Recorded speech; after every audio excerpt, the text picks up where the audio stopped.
진행을 해주실 예정입니다. 세션은 총 4가지로 구성이 되어 있고요. 첫 번째 세션은 투자 대상으로 떠오르는 암호화폐에 대해서 진행을 할 예정이고, 두 번째로는 가치투자, 유망한 블록체인 프로젝트를 선별하는 기준에 대해서 진행을 할 예정입니다. 그리고 이어서 ABT의 이충엽 대표님이 기술 투자에서 암호자산의 성질을 좀 이해하는 시간을 가지도록 하겠습니다. 마지막으로는 ABT 김동주 팀장님께서 실전 투자, 암호자산 투자 전략 세우기라는 내용으로 본 세미나를 진행하도록 하겠습니다. 한 세션이 끝날 때마다 여러분들의 간단한 질문사항을 받을 예정인데요. 아무래도 좀 한정된 시간이니만큼 많은 질문을 받지 못하니 혹시나 강의를 들으시면서 준비한 질문이 있다면 바로 끝나고 나서 손을 들고 질문을 해주시면 되겠습니다. 네, 첫 번째로 엑슬란트의 한명욱 연구원님께서 투자 대상으로 떠오르는 암호화폐에 대해서 진행을 하도록 하겠습니다. 큰 박수로 한명욱 연구원님을 모시도록 하겠습니다.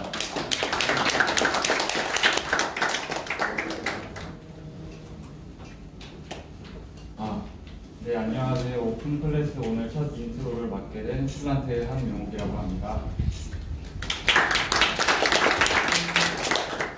저희 회사를 간단하게 소개해드리면, 역시 나와 있는 대로 블록체인 기술 전문 연구소고요. 저는 리서치 팀에서 엑셀러레이팅과 여러 리서치 리포트를 발간하고 있습니다. 저는 여러 발표를 다니면서 이번 주 가장 암호화폐 가격에 대한 예민함을 느꼈어요. 아무래도 투자 대상으로 떠오르는 암호화폐에 대해서 발표를 하게 됐는데, 만약에 이번 주 암호화폐 가격이 너무 하락했다라고 하면은 여러분들이 뭔가 우울한 표정으로 이 강의를 들으실까봐 가장 예민하게 좀 반응을 했던 것 같아요. 그나마 하락세긴 하지만 덜 하락했다는 거에 대해서 좀 밝게 강의를 하도록 하겠습니다. 제가 맨 처음 이 주제를 받았을 때 좀 의아하다는 생각이 들었어요. 왜냐하면 제가 맨 처음 암호화폐를 접하게 된 것도 트레이딩이었기 때문에 트레이딩 자체가 암호화폐를 투자 대상으로 인식하고 있다는 것을 뜻하거든요. 그래서 왜 이제야 다시 투자 대상으로 떠오르는 암호화폐라는 주제로 발표를 하게 됐을까라는 고민을 하다가, 요즘 여러 가지 트렌드에 맞서서 투자 대상으로 다시 떠오르는 암호화폐로 주제를 발표하는 게 맞지 않을까라는 생각이 들어서 저는 왜 암호화폐가 다시 투자 대상으로 떠오르게 됐냐는 주제로 계속 얘기를 이어가도록 하겠습니다. 현재 암호화폐는 2009년 1월 제네시스 블록 생성 이후에 처음으로 세상 밖에 나오게 되었습니다. 그 당시에는 그저 비트코인의 블록 생성 보상 수단으로만 활용되었기 때문에 어떠한 가치도 어떠한 기능도 가지고 있지 않았습니다. 그렇기 때문에 사람들끼리 거래를 하기 좀 어려웠고, 예전에 이제 여러 가지 얘기가 많이 나죠. 티자를 바꿔먹는 수단으로 활용되기도 했었죠. 그렇기 때문에 암호화폐는 어떠한 가치도 갖지 못한 상태였다가 이더리움의 개발과 블록체인의 상용화 가능성이 높아지면서 암호화폐에 대한 여러 가지 기능과 가치가 부여되기 시작했습니다. 현 시점에서 저희 회사가 생각을 하기엔 암호화폐가 총 4가지의 기능을 가지고 있는데, 첫 번째는 가치 저장의 수단입니다. 비트코인을 대표적으로 얘기하죠. 두 번째는 재화 및 서비스의 교환 수단. 이거는 아마 여러 암호화폐 유틸리티 토큰의 특성을 말하는 것 같아요. 세 번째는 투자 자산, 네 번째는 증권, 요즘 제일 핫한 증권형 토큰을 말합니다. 저희는 그 중에 투자 자산에 대해서 더 자세한 얘기를 해보도록 하겠습니다. 제가 생각하는 암호화폐 투자 자산이란 총 2가지로 좀 나눌 수 있다고 생각을 하는데요. 하나는 암호화폐를 다른 자산에 투자를 하기 위해 사용을 하던가, 아니면은 암호화폐 자체를 투자 자산으로 인식하는 경우를 말합니다. 전자는 여러분들의 오른쪽에 보이는 말은 쉽게 말해서 암호화폐를 통해 다른 암호화폐를 투자하는 형식, 즉 ICO를 말하고, 왼쪽이군요. 여러분들이 보기에 오른쪽은 그저 법정화폐로 암호화폐를 투자하는 것을 말합니다. 맨 처음에는 아마 많은 사람들이 다른 자산에 투자를 하기 위한 수단으로 암호화폐를 사용했을 것 같아요. 그래서 좀 이렇게 연도별로 역사별로 사례별로 설명을 해드리도록 하겠습니다. 원래 ICO란 개념은 블록체인은 존재하지 않았어요. 그러다가 2012년 1월 마스터코인 CEO가 비트코인 톡을 통해 처음으로 ICO란 개념을 언급합니다. 그 당시에는 ICO란 개념이 그렇게 큰 과감을 받지 못했어요. 어떠한 가능성도 크게 보이지 않았지만, 마스터코인 CEO는 그래도 나는 비트코인으로 자금 조달을 진행하겠다라고 해서 약 40만 불 정도의 자금 조달을 성공했습니다. 그 뒤로 여러 가지 프로젝트 팀이 ICO를 통한 자금 조달에 대한 가능성을 보았고, 2014년부터 ICO의 수는 기하급수적으로 증가하기 시작합니다. 그 대표적인 자금 조달 방법이 이더리움인데, 이더리움 또한 비트코인을 통해 1,800만 달러라는 자금 조달을 완료했습니다. 이때까지만 해도 사람들은 암호화폐를 그냥 다른 블록체인 기술을 사용하는 기업에 투자하기 위한 수단으로 생각을 했지 암호화폐 자체를 투자 수단이라고 생각을 하지 않았어요. 왜냐면은 비타님 부타릭이 말하는 그런 로드맵에 매료되어서 투자를 한 것이지 이더리움이 과연 가격이 상승할까라는 기대감이 별 크지가 않은 상태였기 때문입니다. 하지만 이더리움의 개발과 스마트 컨트랙트의 탄생으로 좀 암호화폐와 블록체인 업체는 많은 변화를 겪게 됩니다. 그 중에 하나가 ICO인데 스마트 컨트랙트를 통한 세일 컨트랙트 전개를 통한 자금 조달 방법이 엄청나게 용이해지면서 ICO 틈은 2014년 이후로 비약격수적으로 늘어나기 시작합니다. 특히 2016년 이더리움 개발이 완료된 이후에는 진짜 엄청 많은 ICO의 수가 늘어났으며 이때 원래는 기존의 비트코인을 통해서 자금 조달을 하였지만 스마트 컨트랙트를 이용하려면 이더리움을 사용해야 하기 때문에 많은 좀 자금 조달의 수단이 비트코인 대신 이더리움으로 이동하기 시작합니다. 그냥 간단하게 수요 공급 곡선으로 보면은 공급된 제한에 비해 이더리움의 수요가 높아지면서 이더리움의 가격은 급격하게 상승하기 시작합니다. 저희 리서치 팀에서는 왜 2017년 급격한 가격 상승을 일으켰냐라고 얘기를 한다면 저희는 맨 처음 얘기하는 게 ICO의 증가라고 얘기를 하는데요. 여기서도 똑같은 표로 보실 수 있습니다. 그때 당시 시가총액 3위였던 비트코인, 이더리움, 리플 중에 이더리움 가격이 급격하게 상승을 하면서 많은 자금이 암호화폐 시장으로 들어오기 시작합니다. 그렇기 때문에 대부분의 암호화폐가 상승을 기록을 하였고 암호화폐가 이 순간부터 그냥 다른 자산에 투자하기 위한 수단이 아닌 암호화폐 자체가 투자자산이라는 인식을 투자자들이 하기 시작합니다. 정말 행복한 그림인데 2017년 12월의 가격입니다. 이때 이제 이더리움의 가격이 상승을 하고 다른 암호화폐 가격이 상승을 하면서 많은 투자자들이 이때부터 암호화폐 자체가 투자 수단이라고 인식하기 시작을 합니다. 하지만 너무 빨리 시장의 규모가 커버린 탓에 암호화폐 시장이 정작 구축되어야 할 규제 및 인프라는 따라가지 못하는 상황이 발생합니다.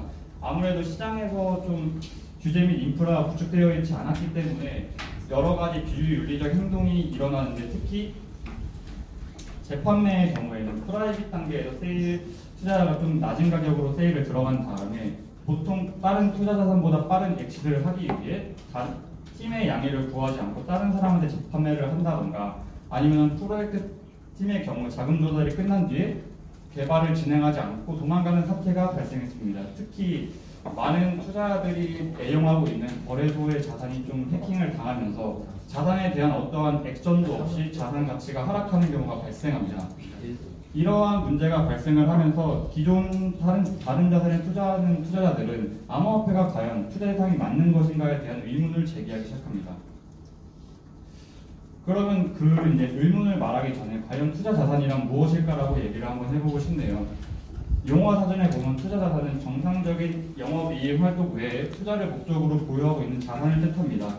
쉽게 예를 들면은 내가 이 땅에 주거 목적으로 이 땅을 구입한다면 이 땅은 투자 자산이 아닙니다. 근데 이 땅의 가격이 오를 것 같아 아니면 이 땅 위에 어떠한 건물이 지어질 것 같다라는 목적으로 자산을 보유하고 있으면은 그 자산은 투자 자산으로 취급이 됩니다. 그렇기 때문에 지금 제가 얘기하는 말만 들어도 이 투자 자산의 좀 기준은 엄청나게 애매모호합니다. 그냥 난 이거 지금 여기서 살라고 해서 그러면 투자 자산이 되지 않는 거고 나 이거 투자 자산으로 가지고 있지 않아도 누가 너 투자 자산으로 가지고 있는 거잖아 라고 하면은 투자 자산으로 취급되기 엄청 쉽습니다. 그렇기 때문에 저는 여러 투자를 보통 진행하던 사람들한테 과연 너희들이 생각하는 투자 자산의 조건은 뭐야 라고 얘기했을 때 5가지의 공통점이 나왔었는데 그 중에 첫 번째가 이 투자 자산은 기대 수익률이 있어야 하고 기대 수익률 또한 있어야 하고 손실 요령 또한 보여야 한다가 첫 번째, 두 번째 조건이었고 세 번째는 내가 이 투자자에 투자를 하면은 투자금 회수 가능성이 있어야 해와 직접 이 투자 자산의 가치가 투자하는 사람들이 모두 인정할 수 있는 가치여야 되는 투명 가치가 있습니다. 마지막으로는 최소한의 그 투자자 보호를 하기 위해서 최소한의 규제 및 인프라가 구축되어야 한다는 얘기가 나왔습니다. 그래서 이 5가지 조건을 보고 다른 투자 자산하고 비교를 하면은 주식하고 부동산 외에는 이 5가지 모두 조건에 속합니다. 하지만 암호화폐의 경우에만 최소한의 제도 및 인프라가 X자로 표시가 됩니다. 어떻게 보면은 아까도 말씀드렸듯이 시장이 성장하는 것에 비해 제도 및 인프라가 구축되어지지 않았기 때문에 여러 가지 피해가 발생했고, 이 표에서만 봐도 최소한의 제도 인프라가 구축되어지지 않기 때문에 사람들은 투자 자산에 대한 의문성을 제기한 게 아닌가라는 저는 그러한 결론이 나왔습니다. 그럼에도 불구하고 2019년엔 좀 다른 암호화폐 시장에 좀 다른 바람이 불러 일으켜지는데, 다른 사람들은 이 투자 대상이 과연 암호화폐가 과연 투자 대상이 맞는가라고 의문을 제기했을 때 기관 및 기존 금융권들의 암호화폐 진출은 활성화되기 시작했습니다. 여기에 나와 있는 기사는 이번 달 4월에만 있는 기사인데 1월, 2월, 3월만 따지면 엄청나게 많은 기존 기관들과 금융권들이 암호화폐에 진출하는 걸 확인할 수 있습니다. 그렇다면 국가적인 움직임이 보이지도 않는데 이 기관과 기존 금융권이 암호화폐 사업에 진출한 이유는 무엇일까라고 생각을 했을 때 저는 이 세 가지를 말씀드리고 싶은데, 이게 현재 암호화폐 시장에서 나타나는 트렌드입니다. 첫 번째는 증권형 토큰, 두 번째는 암호화폐 커스터디, 세 번째는 스테이블 코인입니다. 이 세 가지의 트렌드가 간접적으로 아니면 직접적으로 제도 및 인프라 구축에 영향을 끼치고 있다고 저는 생각을 하는데, 한 가지 좀 자세하게 들어가 보면은 증권형 토큰은 아마 이제 작년 말부터 굉장히 핫했던 말입니다. 그렇기 때문에 여기 앉아 계신 분들도 다 한 번씩은 들었을 만한 말인데, 금융자산 외 실물 자산을 토큰에 연동한 암호화폐로 증권의 성격을 갖는 암호화폐입니다. 왜 증권의 성격을 갖냐 하면은 이 증권형 토큰이 어떤 실물 자산을 연동하냐에 따라 그들의 지분권 아니면 의결권, 배당권을 갖고 있기 때문이죠. 그래서 만약에 이 증권형 토큰으로 자금을 조달하는 방법인 STO를 진행할 경우에는 증권을 판매함으로써 자금을 조달하기 때문에 그 발행 주체의 영향을 받는 국가의 증권법에 의하여 STO를 진행해야 합니다. 이게 무슨 말이냐면 투자자가 이 STO에 참가하기 위해서는 그 증권법이 준수하는 적격 투자자 심의를 걸쳐야 하며 모든 법에 의거하여 자금 조달을 진행해야 합니다. 따라서 증권법을 통해 진행되는 STO는 해당 국가 규제 인프라에 속하게 되고 암호화폐가 처음으로 규제 안에 들어가서 움직이게 되는 상황이 발생을 한 거죠. 그렇기 때문에 ICO보다 상대적으로 투자자 보호 측면에서도 매우 우위에 정해 있습니다. 다음은 커스터디 서비스에 대해서 말씀을 드리겠습니다. 커스터디 서비스는 기존 금융권에서 자주 사용되는 이미 서비스가 진행되고 있는데, 증권 투자를 하는 투자자의 대리인으로서 유가증권의 보관, 수치 결제 등의 폭넓은 업무를 제공하는 상임 대리인 업무입니다. 이미 기존 금융에 사용하고 있고 시장 규모도 굉장히 큽니다. 근데 이러한 서비스가 왜 암호화폐 업계로 진출하냐라고 봤을 때 총 두 가지 니즈를 줄 수 있는데, 하나는 일반 유저들의 안전한 자산 보관 니즈입니다. 일단은 유나 마이더월렛 같은 경우에는 사람들이 쓰기 굉장히 어려워하고, 그렇다고 거래소에 보관을 하기에는 해킹 위험성이 아직도 존재합니다. 최근에도 일어났었고, 그렇기 때문에 우리가 어디에 보관해야 좀 안전하게 보관을 할 수 있을까라는 니즈 하에 커스터디 서비스가 나왔고, 그 다음에는 기관 자본 유입을 위한 인프라 구축인데, 거대한 자금이 유입되기 위해서는 좀 암호화폐 시장에서 어느 정도의 금융권과 비슷한 인프라 구축을 굉장히 원하고 있습니다. 실제로 저희 헬스란트도 커스터디 서비스를 운영하고 있는데, 실제로 기관 투자자들이 들어올 때 기존 금융권과 얼마나 차이 나냐에 따라서 들어오냐 안 들어오냐를 하고 있습니다. 그래서 기관의 자본이 유입되기 위해서는 이러한 인프라가 어느 정도 구축이 되어야만 들어오기 때문에 커스터디 서비스를 어쩌면 불러온 거라고 얘기할 수도 있어요. 그래서 이러한 커스터디 서비스는 지금 빅코나 코인베이스 같이 기존 암호화폐 업계에서 좀 난다긴다 하는 애들이 이미 커스터디 서비스를 진출하고 있습니다. 이 아래 나오는 5가지 이해 관계자들은 현재 커스터디 서비스가 되면서 이 5가지 이해 관계자들이 받는 혜택을 말합니다. 실제로 미국에서는 암호화폐 커스터디를 하기 위해서는 SEC가 제공하는 커스터디한 자격을 통과해야 합니다. 그리고 해외 방사나 출금 보장, 보험 같이 이미 기존 금융권이 제공하는 인프라는 어느 정도 따라가고 있습니다. 그렇기 때문에 커스터디 사업이 어느 정도 암호화폐 시장의 제도 및 인프라를 구축하고 있다고 저희는 생각을 하고, 특히 전통 금융기관, 피델리티나 피델리티 같은 전통 금융기관들도 원래 커스터디 사업을 진행을 하는데 그 자산 안에 암호화폐를 취급하기 시작을 하면서 암호화폐 진출하고 있는 상황입니다. 이거는 좀 굉장히 긍정적으로 볼 수 있다고 얘기를 드릴 수 있습니다. 다음은 스테이블 코인입니다. 스테이블 코인 같은 경우에는 증권형 토큰과 커스터디처럼 직접적으로 제도 및 인프라 구축에 영향을 끼치지 않지만 어느 정도 간접적으로 영향을 끼친다고 생각해서 저는 여기에 추가를 했습니다. 스테이블 코인 같은 경우에는 기존 암호화폐는 가격 변동성의 문제로 이게 투자자들한테 좀 이득이 될 수 있겠지만 서비스를 사용하는 유저 입장에서는 굉장히 크리티컬한 문제였습니다. 그렇기 때문에 확장성 측면에서 엄청난 한계에 봉착해 있었는데 스테이블 코인, 즉 어떤 실물 자산을 담보로 하여 발행함으로써 가격 변동성을 해결하고 가격 안정성을 보장하는 암호화폐가 나오기 시작을 한 겁니다. 이거는 기존의 가격 변동성을 해결하고 암호화폐의 장점만 부각시키면서 많은 기존 기업들도 자체적인 스테이블 코인을 발행한다고 많이 밝혔습니다.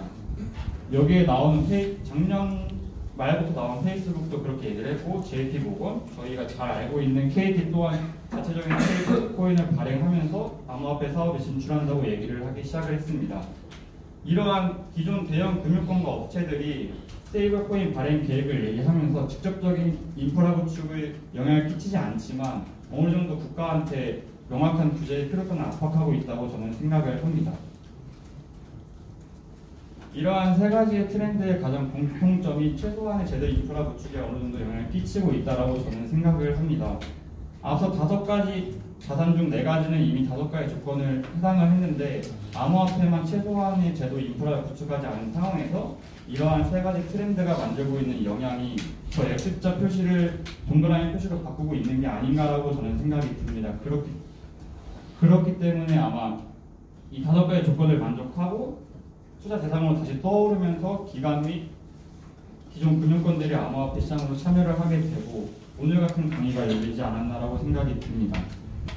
번외로 여기는 아마 다 투자를 해보신 분들일 텐데 자신이 생각하는 투자 자산의 조건이 따로 있을 거예요. 이 5가지 외에도 제가 실제로 리서치를 했을 때도 6가지, 7가지 얘기하시는 분들도 있었고 많게는 10가지를 얘기하시는 분들이 있었어요. 그래갖고 자신이 생각하는 투자 자산의 조건이 뭔지라고 생각을 하고 기존 투자 자산과 암호화폐를 비교해서 암호화폐에 X자 표시되어 있는 조건이 만약에 O로 이동하는 액션을 보인다면은 그건 아마 자신이 인사이트 낼 수 있는 하나의 기회라고 저는 생각을 해요. 그래서 이 강의를 보시고 투자 자산의 조건은 뭐고 암호화폐는 어디에 속하냐라고 한 번쯤 생각해 보시는 것도 괜찮을 것 같아요. 다시 얘기로 돌아가서 이러한 움직임에 따라서 암호화폐는 투자자산 포트폴리오에 속하게 됩니다. 실제로도 지금 오늘 강의도 그렇고 그래서 좀 암호화폐 업계에서 일하는 사람들은 좀 여러 가지 큰 그림 그리는 걸 좋아하잖아요. 그래서 저는 하나의 큰 그림을 그려봤는데 만약에 제가 앞서 말씀드린 증권형 토큰과 커스터디 서비스가 좀 대중화가 된다면은 이 암호화폐가 투자자산의 포트폴리오에 속하는 게 아닌 암호화폐 자체가 포트폴리오가 되는 게 아닌가라는 생각을 한번 해봤습니다. 왜냐면은 암호화폐 내에서도 여러 가지 종목이 존재하지 않습니까? 여러분들도 아마 지금 비트코인 몇 개 투자하고 이더리움 몇 개 투자하고 이런 형식으로 포트폴리오를 짤 텐데 만약에 여기다 증권형 토큰이 추가가 된다면 더 이상 실물 자산에 투자할 일은 없을 거라고 저는 생각을 해요. 왜냐면은 24시간 장이 아니고 좀 유동성도 많이 떨어지기 때문에 이러한 실물 자산을 증권형 토큰으로 변환한 그러한 투자 자산에 투자를 하게 되는 날이 오지 않을까라는 생각을 해요. 만약 그렇게 된다면은 암호화폐 커스터디 또한 대중화가 될 거라고 생각을 합니다. 왜냐하면은 기존 자산에 투자를 하던 사람들은 암호화폐 투자에 대한 프로세스를 굉장히 어려워합니다. 제가 실제로 엑셀러레이팅을 진행하면서 옆에서 많이 봐왔고 제가 대신하는 경우도 굉장히 많았어요. 그렇기 때문에 유틸리티 토큰도 지금 복잡한데 증권형 토큰까지 나온다면은 암호화폐 커스터디를 찾는 사람들은 더 많아질 거라고 생각을 해요. 그래서 이러한 두 개가 대중화될수록 암호화폐가 어느 포트폴리오에 속하는 것이 아닌 자체적인 포트폴리오를 만들 수 있는 날이 오지 않을까라고 저는 생각을 합니다. 분명 과거에는 ICO나 STO와 같이 암호화폐를 다른 자산에 투자하기 위한 수단으로 여겨진 건 맞습니다. 하지만 여러 가지 트렌드가 생성되고 시장이 좀 성숙해지면서 암호화폐 자체가 투자자산으로 떠오른다고 저는 생각을 합니다. 제 얘기는 오늘 여기까지이고요. 일단은 아마 다음 강의가 더 중요할 거라고 저는 생각을 해요. 그래서 이 다음 강의를 들으시고 좀 좋은 포트폴리오를 짜셔서 성투하는 날이 왔으면 좋겠습니다. 감사합니다.